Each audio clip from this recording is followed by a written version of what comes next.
fisadi, unaenda wapi tena usiku huu? Si nilikwambia ukae ndani? Mwanamke fisadi sana, ikifurushi cha maembe ya.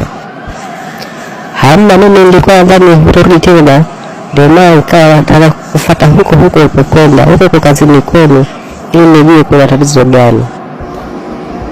Wewe mbuzi hapo Pasaka, wewe huko usiku huu kila kama kwaje? Haya sasa mimi nisharudi sasa. Twenzetu ndani. Ina maana utakaa hapo mpaka umalize hiyo kazi yako? Sasa mimi nitakusubiria mpaka saa ngapi? Na kazi yenyewe inaonyesha kama tu kwanza haishi sasa hivi. Kwa hivyo ukalia hiyo kompyuta. Mimi nachelewa, naenda nitakalale. Na mimi siwezi kulala bila wewe. Sasa itakuwa kwaje hapo? Au nafanya mpango gani mwingine labda? Unadhani hii kazi kama sijamaliza kweli hapa tutakula humu ndani? Wewe unakuvaa, unataka kula.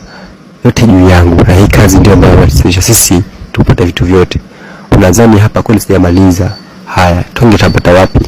Hapa nimeshasema mimi wajibikaji sana, mzuri sana katika kazi yangu. Mpaka nimalize kazi hapa ndo kulala, hata kama saa 12. Lakini lazima haki ipite. Sawa? Kama una haraka, kamchukue paka pale mlangoni, kalale naye. Achumani mwite ukalale naye. Sitaki kelele kwenye kazi yangu. Hai, sawa, wewe endelea na kazi yako. Kazi unefu tu. Mimi ndani nenda kulala.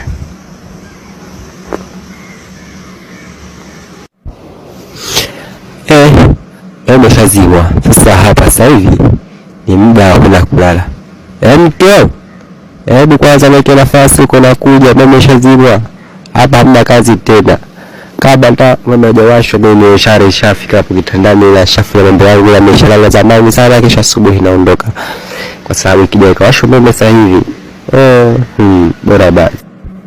Mama yake nakuja huko kwa uzuri nakuja. Kwa sababu hapa mimi ndio shazima na kazi imeishia hapa. Kesho kukumbana na bosi basi. Wewe vipi tena?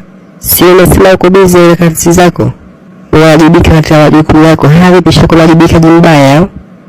Ndio. Mimi ni mwajibikaji na nimekuja kuwajibika katika majukumu yangu.